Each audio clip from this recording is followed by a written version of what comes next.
ये है हमारे पहला एल्बम के गाना है। अपन के बीच में जो गाना चलने वाला है केटीएफ स्टूडियो में ये गाना मार्केट में उपलब्ध रही है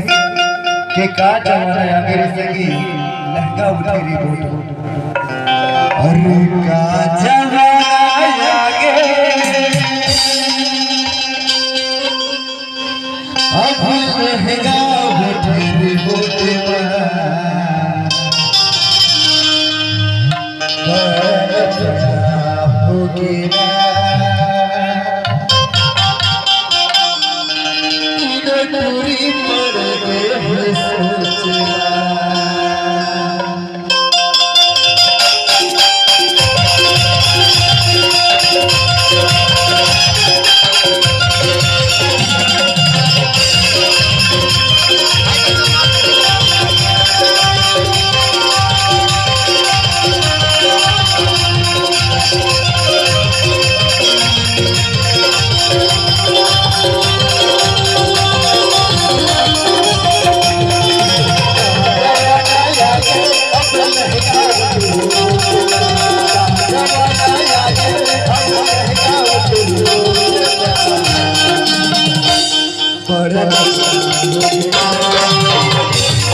तबला वाला हो गया और ये ताल वाला हो गया पैड वाला हो गया इखर का कहना है बताओ गया भाई भानु भैया